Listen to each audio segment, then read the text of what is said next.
नमस्कार। 4 PM news network में आपका हार्दिक स्वागत है। देखिए, राजनीति एक अलग प्रकार की चीज होती है और आज के तारीख में जैसे अमेठी और रायबरेली में कांग्रेस ने नेहले पे दहला मारा है और शह पे शह दी है और फिर मात की तैयारी कर ली है, उसी प्रकार की तैयारी कांग्रेस अगर करे। देखिए, एक बार क्या हुआ, राजीव गांधी एक बिलियर्ड्स चैंपियनशिप का उद्घाटन करने पहुंचे तो राजीव गांधी ने कहा कि बिलियर्ड्स का गेम और राजनीति एक ही प्रकार का खेल है। आपने अगर बिलियर्ड्स खेला हो या देखा हो, आप देखते हैं you hit one ball, another ball is hit and third ball is spotted. मतलब एक डंडी आपके हाथ में होती है, एक बॉल को आप मारते हैं, वो दूसरी बॉल पे जाती है और तीसरी बॉल जो है वो पॉट हो जाती है, वो तब आपको स्कोर मिलता है। ये बिलियर्ड्स का गेम है। राजनीति भी कुछ इस प्रकार का शहमात का खेल है। भारतीय जनता पार्टी ने अपने टिकट अनाउंस कर दिए, अपने पत्ते खोल दिए और कांग्रेस ने अंतिम मोमेंट पर अपने कैंडिडेट डिक्लेयर करके एक प्रकार से उनकी जो रणनीति थी उसको फेल कर दिया। अब काशी, बनारस, वाराणसी, महादेव की नगरी, माननीय मोदी जी वहां से चुनाव लड़ने जा रहे हैं। उत्तर प्रदेश का पूर्वी इलाका है, अलग उसकी एक प्रकार की मनोवृत्ति है, क्योंकि मैं काशी में पढ़ा हूं, 4 साल मैंने इंजीनियरिंग की है, तो मैंने काशी को जिया है। मैं जानता हूं काशी कैसे सोचता है और क्या करता है। काशी बेसिकली साधु सन्यासियों की नगरी है, वो त्याग करने वालों की नगरी। खैर, उसे परिवर्तित करने का बहुत प्रयास किया गया और कुछ लोगों ने उसको बहुत लाइक किया। खैर, मैं क्योंकि काशी मैंने जी है इसलिए मुझे बहुत अच्छा नहीं लगा, क्योंकि काशी में देखता था कि जितने विश्व के पर्यटक आते थे, सबसे ज्यादा पर्यटक काशी में आते थे, क्योंकि काशी का जीवन ही अलग है। वहां वहां के घाट, वहां की माँ गंगा की बहती हुई लहरें, वहां बिल्कुल सन्यास की फीलिंग आपको आती है, लगता है कि आप स्वर्ग नगरी में पहुंच गए। अब उसको मॉडर्न सिटी का एक तौर तरीका दे दिया गया, तो इसका मतलब यह है कि काशी के लोग जो है उनकी प्रवृत्ति अलग है। इलाहाबाद और काशी प्रयाग में भी अगर आप चले जाएं, गंगा के किनारे के इलाकों में चले जाएं, वहां के लोग की प्रवृत्ति, वो शांत आराम से बैठते हैं। वो दिल्ली और मुंबई जैसी आपाधापी नहीं है। वहां पर बैठ गए चाय की दुकान में तो 2 घंटे बैठ गए, उस प्रकार की प्रवृत्ति है वहां पे। माननीय मोदी जी इलेक्शन लड़ेंगे, 14 मई को वहां जाएंगे, रोड शो करेंगे, 15 मई को अपना नॉमिनेशन फाइल करेंगे। कांग्रेस की तरफ से अजय राय, जो कि उत्तर प्रदेश कांग्रेस कमेटी के अध्यक्ष हैं, वो चुनाव लड़ेंगे। पहले भी लड़े हैं, अच्छे नेता हैं, विधायक भी रहे हैं पिंडरा से, अपनी पकड़ भी है, अपने क्षेत्र में भी पकड़ है। लेकिन आप जानते हैं जब लोकल नेता कोई होता है तो उसकी अपने क्षेत्र में पकड़ होती है, लेकिन उसके प्रतिद्वंदी भी होते हैं। उसको पसंद करने वाले भी होते हैं, उसको नापसंद करने वाले भी होते हैं। तो ये अजय राय की वास्तविकता है, अच्छे नेता हैं, समर्पित नेता हैं, कांग्रेस के अध्यक्ष हैं, तो वो मुद्दा तो अलग है।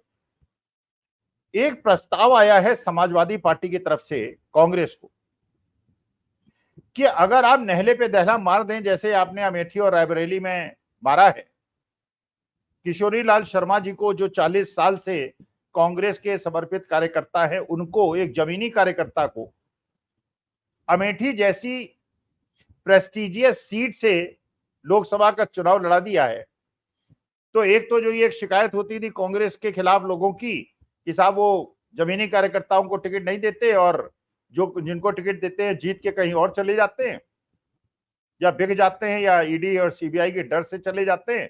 उस प्रकार की चीज को उन्होंने लग कर दिया। 40 साल की निष्ठा, एक तरफ ऐसे लोग जो कि 40-40 साल जिन्होंने आनंद उठाया, जरा समय परिवर्तित हुआ और बीजेपी में चले गए, और एक वो व्यक्ति जो 40 साल से हार में या जीत में कांग्रेस के साथ रहा, उसको टिकट दिया। जमीनी कार्यकर्ता जिसको जमीनी क्षेत्र का पता है, तो नेहले पे दहला मारा। इसी प्रकार से समाजवादी पार्टी ने एक प्रस्ताव दिया है कांग्रेस को, और मुझे ये प्रस्ताव बहुत अच्छा लगा जो मैंने सुना। और उन्होंने कहा कि हम गारंटी लेते हैं कि काशी से मोदी जी को हरा के भेजेंगे। उनका प्रस्ताव यह है कि काशी से या तो अरविंद केजरीवाल चुनाव लड़ जाएं या उनकी पत्नी सुनीता केजरीवाल चुनाव लड़ जाएं। आशा है, जैसे माननीय सुप्रीम कोर्ट ने टिप्पणी की है, मंगलवार को वो संभवतः बेल दे दें अरविंद केजरीवाल को। जब ईडी ने कहा कि साहब बेल दे देंगे, हम तो अपोज करेंगे, तो सुप्रीम कोर्ट ने कहा कि दे भी सकते हैं, नहीं भी दे सकते हैं, लेकिन संभावना है कि दे दें। तो दे देंगे, अगर बेल दे देंगे तो अरविंद केजरीवाल की जो पूरा व्यक्तित्व है वो अलग तरह का हो जाएगा। जनता की और हम लोगों की बात सच हो जाएगी कि ईडी ने राजनीतिक दबाव की वजह से अरविंद केजरीवाल को 4 महीने जेल में रखा और उनको सताया, उनको परेशान किया। और अगर नहीं छोड़ा तो भी आप जानते हैं जॉर्ज फर्नांडिस जेल के अंदर से रह के चुनाव जीते थे। बहुत सारे ऐसे लोग भारतीय लोकतंत्र में, ऐसी उदाहरण है जो जेल में रह के जीते हैं, अगर वो राजनीतिक कारणों से जेल गए। और ये सब जानते हैं, ये जो केस है आर्थिक कारणों से ज्यादा राजनीतिक कारणों से जेल भेजा गया है, तो लोगों के अंदर एक सहानुभूति है अरविंद केजरीवाल की। तो अगर छूट गए तो अरविंद केजरीवाल, और अगर बेल नहीं मिली तो सुनीता केजरीवाल। आज के तारीख में दिल्ली के अंदर, गुजरात के अंदर, हरियाणा के अंदर, जहां भी देखिए आप, सुनीता केजरीवाल लाखों की भीड़ आकर्षित कर रही, इसलिए आकर्षित कर रही हैं जो भारतवर्ष का इतिहास है उसमें किसी भी नारी से या किसी भी पुरुष से यह अपेक्षा की जाती है कि अगर उसका दूसरा पक्ष सताया जाए तो उसका कर्तव्य है कि आगे बढ़ के उसका साथ दे। अरविंद केजरीवाल को सताया गया, सुनीता केजरीवाल सड़क पे उतर आई। तो उनके प्रति लोगों में, और भारतीय नारी जो 50% जनसंख्या है जिनकी, उनकी सहानुभूति है ही, पुरुषों की भी सहानुभूति है कि देखिए इस महिला को बिना बात परेशान किया जा रहा है, इसके पति को परेशान किया जा रहा है, इसका पति जो बीमार है, जिसको डायबिटीज है, पहले उसको इंसुलिन नहीं दी गई और फिर आरोप लगाया गया कि साहब आम खा लेते हैं और मिठाई खा लेते हैं। जैसे जेल के अंदर मिठाई और आम खाना तो कोई भी जितनी चाहे खा सकता है और उसके बाद कोई कंट्रोल नहीं होता। जेल नहीं हो गई ये कोई पर्यटन स्थल हो गया। और उसके बाद जब मजबूरी हुई तो इंसुलिन लगाई। इसका माने बात सही थी कि इंसुलिन की आवश्यकता उनको थी। सुनीता केजरीवाल जी को अरविंद केजरीवाल से मिलने का भी मौके नहीं दिए गए। अगर मौका दिया भी गया तो केजरीवाल सीखचे के अंदर और ये सीखचे के बाहर, जो दुर्दांत कैदियों के साथ होता है। वरना जैसा बताया गया, मैं तो नहीं गया कभी, बताया गया है कि वो जेल में आमने सामने बैठ के भी बातें होती हैं, लेकिन केजरीवाल को इतना खूंखार अपराधी समझा गया कि वो भी अवसर उनको नहीं दिया गया। तो उनके प्रति जनता में एक सहानुभूति है। अगर वो काशी से चुनाव लड़ेंगी और अजय राय त्याग कर देंगे, अगर समाजवादी पार्टी के सुझाव को उन्होंने मान लिया और कांग्रेस ने मान लिया, तो ये एक प्रकार का नहले का तैला होगा जिसका जवाब माननीय मोदी जी के पास नहीं होगा। और माननीय मोदी जी अगर वहां से जाके कहीं और से लड़ेंगे तो और ज्यादा परेशानी होगी, क्योंकि फिर वो अमेठी रायबरेली में जिस प्रकार का आरोप कांग्रेस पे लगा रहे हैं वो आरोप उन पे लग जाएगा, क्योंकि काशी तो तपस्या की नगरी है। अयोध्या में भी कैंडिडेट डिक्लेयर हो गया है। लल्लू सिंह इलेक्शन लड़ रहे हैं, उनके खिलाफ समाजवादी पार्टी के एक बहुत कद्दावर नेता, बैकवर्ड नेता चुनाव लड़ रहे हैं, उनकी भी सीट खतरे में है। सुनीता केजरीवाल जी का जाने से एक तो उनका सहानुभूति, उनके पति के खिलाफ हो रहा अत्याचार, इसके अलावा जो वहां की रिलीजन और कास्ट मैथमेटिक्स है उसको भी थोड़ा समझा जाए, क्योंकि काशी में पढ़ा हूं, मैं जानता हूं वहां पे बड़े प्रमुख समूह हैं मुसलमानों की आबादी बहुत ज्यादा है, कुर्मियों की आबादी बहुत ज्यादा है, भूमिहारों की आबादी बहुत ज्यादा है, ब्राह्मणों की आबादी बहुत ज्यादा है, राजपूतों की आबादी बहुत ज्यादा है। और सुनीता केजरीवाल जो हैं वो खुद ब्राह्मण हैं विवाह के पहले, और अरविंद केजरीवाल से उनका ब्याह हुआ है जो वैश्य समाज से आते हैं। और ब्राह्मण समाज और वैश्य समाज ही माननीय मोदी जी का सबसे बड़ा समर्थक वर्ग है। मैंने वहां पे अगर 4 लाख वोट मुसलमानों के हैं, अगर वहां 4-5 लाख वोट दलितों के हैं, और आज के तारीख में पूरे हिंदुस्तान में, केवल उत्तर प्रदेश में नहीं, केवल काशी में नहीं, पूरे हिंदुस्तान में दलितों की सहानुभूति इंडिया अलायंस के साथ है और बीजेपी के अगेंस्ट है, जो पहले कभी नहीं हुआ। क्योंकि जो लाभार्थी वर्ग है, जो दूसरों के यहां काम करता है, जिसको दूसरे लोग इन्फ्लुएंस करते हैं, वो यही क्लास है। और 4 लाख वोट है जिन्हें प्रभावित किया जा सकता है। लेकिन एक इस बार बीजेपी ने बहुत बड़ा पॉलिटिकल ब्लंडर कर दिया, जहां उनके मुंह बोले नेताओं ने मेरठ के अंदर, अयोध्या के अंदर, कर्नाटका के अंदर ये कह दिया कि हमारी 400, पहले तो मोदी जी ने कहा इस बार 400 पार, अमित शाह जी ने कहा 400 पार। वो तो चलिए एक मनोबल बढ़ाने के लिए कहा जाता है। उसके बाद इन मुंह बोले कैंडिडेट्स ने कहना शुरू कर दिया कि अगर 400 पार हो गई तो हम संविधान बदल देंगे। और देखिए, संविधान जो है वो भारतवर्ष की 80-90% जनता के लिए बहुत टची मुद्दा है।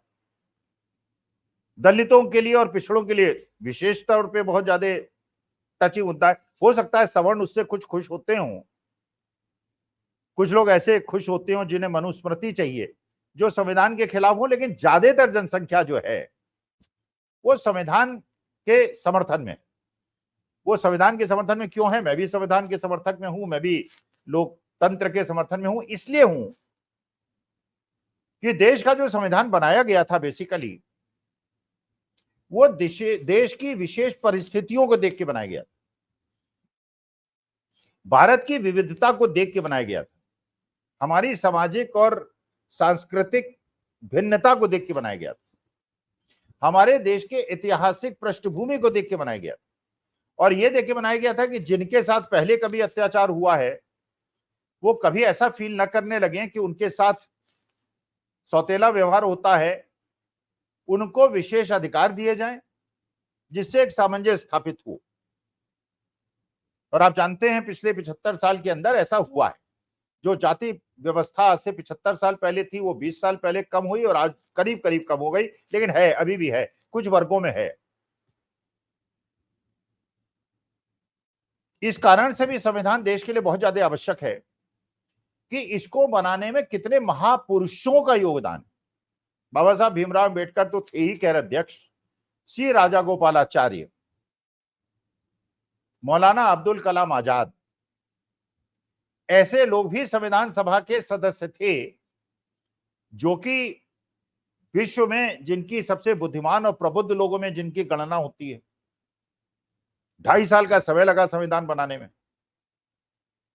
सारी मशक्कत के बाद जब यह संविधान बनाया गया, और यह संविधान पिछले 70-75 साल से आज हमारे देश की जो आधारशिला है, हमारा जो लोकतंत्र कायम है, और जो ऊंचाइयां हमने हिंदुस्तान में 75 साल में हासिल की हैं, उसका मुख्य कारण संविधान और संविधान प्रदत्त अधिकारों के कारण अच्छे लोकतंत्र की वजह से है। तो अगर इस संविधान में कोई ऐसा काम कर दिया जाए, रिजर्वेशन खत्म कर दिया जाए, या गरीब और अमीर के बीच में भेद प्रकट करने की बात कर दी जाए, या इस प्रकार की बात कर दी जाए कि बड़े पूंजीपतियों के तो लोन माफ होंगे, गरीबों के लोन माफ नहीं होंगे, तो देश की सामाजिक संरचना में परिवर्तन ऐसा आ सकता है जो देश के लिए सुखकारी नहीं होगा। तो एक वर्ग तो यह हो गया जो 80% वर्ग है। तो काशी के अंदर अगर सुनीता केजरीवाल या अरविंद केजरीवाल चुनाव लड़ते हैं तो जो हिंदू मुसलमान का नैरेटिव वो भी चेंज हो जाएगा, क्योंकि आप जानते ही हैं इस बार मुसलमान जो है वो बड़ा साइलेंट है, वो अपोज नहीं कर रहा। आप जाते भी हैं अगर उससे पूछते हैं किसे वोट दोगे तो वो ज्यादातर लोग कह देते हैं बीजेपी को वोट देंगे, जिससे रिएक्शन ना हो, जिससे काउंटर रिएक्शन ना हो, जिससे हिंदू मुसलमान का नैरेटिव ना बने। लोग जाते ही उनसे पूछने इसलिए हैं कि जाएंगे और वो कहेंगे कि हम इंडिया अलायंस को वोट देंगे तो उससे क्या होगा, हिंदुओं को दिखाया जा सकेगा कि देखो वो पोलराइज हो रहे हैं, तुम भी पोलराइज हो। वो कर नहीं रहे, ऐसा बुद्धिमानी का परिचय दे रहे हैं। तो दलित और मुसलमान जो एक बहुत बड़ा वर्ग है वो एक तरफ खड़ा हो गया, और सुनीता केजरीवाल के जाने की वजह से जो सवर्ण वोट बैंक, जो बीजेपी का सबसे बड़ा सपोर्टर है, जिसमें वैश्य समाज भी है, जिसमें ब्राह्मण समाज भी है, और जो देश की आधी आबादी है महिलाओं की, वो भी की सहानुभूति पूरी की पूरी काशी के अंदर उस प्रकार का परिवर्तन ला सकती है। और काशी का किला भेदना, तो जो माननीय मोदी जी 14 तारीख को जा रहे हैं, रोड शो करेंगे और 15 तारीख को अपना आवेदन प्रस्तुत करेंगे, हो सकता है अपना इरादा बदल लें अगर ये चीज हो जाए तो। और एक पूरे देश के अंदर एक मैसेजिंग हो जाएगी कि कैसे नहले पे दहला मारा जाता है, कैसे शतरंज की चालें चली जाती हैं, कैसे बिलियर्ड्स का गेम खेला जाता है, और किस प्रकार से माननीय मोदी जी को बनारस के अंदर केंद्रित किया जा सकता है।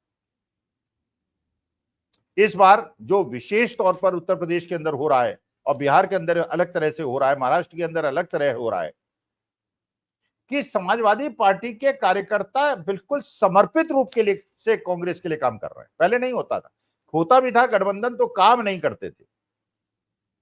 अब जैसे कल आपने रायबरेली में देखा होगा, अमेठी में देखा होगा, समाजवादी पार्टी की टोपी लगाए हुए कट्टर समाजवादी पार्टी के कार्यकर्ता कांग्रेस के लिए खुलेआम लड़ रहे हैं, संघर्ष कर रहे हैं। बिहार के अंदर तेजस्वी के लोग कर रहे हैं, कांग्रेस के लोग तेजस्वी के लिए कर रहे हैं, मैंने कोऑर्डिनेशन इज परफेक्ट। महाराष्ट्र के अंदर उद्धव ठाकरे, शरद पवार, कांग्रेस के अंदर मैंने समन्वयन जो बहुत ज्यादा आवश्यक है। जो नॉर्मली जब इस प्रकार के गठबंधन होते हैं तो समन्वयन टूट जाता है, जिससे नुकसान हो जाता है फायदे के बजाय, वो इस बार नहीं हो रहा है। तो आप विचार कीजिएगा, लेकिन जो मुझे लगता है समाजवादी पार्टी ने जो ये राय दिया, जय राय जी इसका बुरा ना माने, क्योंकि देखिए ये इट्स ए बिग वॉर, लोकतंत्र को बचाने के, संविधान को बचाने के लिए एक बड़ी लड़ाई है, जिसके लिए हम लोग समर्पित हैं। हम कोई राजनीतिक कार्यकर्ता नहीं है, राजनीति से हमारा कोई लेना देना है। 1977 में तक हम इंदिरा जी के खिलाफ, कांग्रेस के खिलाफ लड़े थे। आज कांग्रेस का समर्थन इसलिए कर रहे हैं कि वो ये प्रवृत्ति जो लोकतंत्र संविधान को खत्म करने वाली है उसके खिलाफ लड़ रहा है। थोड़ा त्याग उनकी तरफ से जरूर होगा, लेकिन ये ऐसी कुशल रणनीतिक चाल होगी जिसका जवाब माननीय मोदी जी के पास नहीं होगा। तो मुझे आशा है कि जो ये समाजवादी पार्टी का विचार है, जो प्रस्ताव है, इसका कांग्रेस विचार करेगी, इंडिया गठबंधन विचार करेगा, और अगर इस प्रकार की व्यू रचना में कोई परिवर्तन किया जाए अंतिम टाइम में, तो इसका बहुत ज्यादा फायदा इंडिया अलायंस को मिलेगा और भारतीय जनता पार्टी को मात दी जा सकेगी। मुझे ऐसा लगता है। आपको क्या फील होता है, आप इस विषय में क्या विचार रखना चाहते हैं कि क्या इसका परिवर्तन होगा, अपने कमेंट बॉक्स में बताइएगा, जिससे हमें पता चले कि जो मैं सोच रहा हूं सही डायरेक्शन में सोच रहा हूं। एक हाइपोथेटिकल, एक यूटोपियन आइडिया है, लेकिन मुझे लगता है कि अगर ऐसा होगा तो मोदी जी को बहुत ज्यादा परेशानी होगी, भारतीय जनता पार्टी को बहुत ज्यादा परेशानी होगी, और उनको काशी में बांध के रखा जा सकेगा। जो काशी की प्रवृत्ति मैंने जी है उसके आधार पर मैं कह रहा हूं। नमस्कार, प्रणाम और धन्यवाद।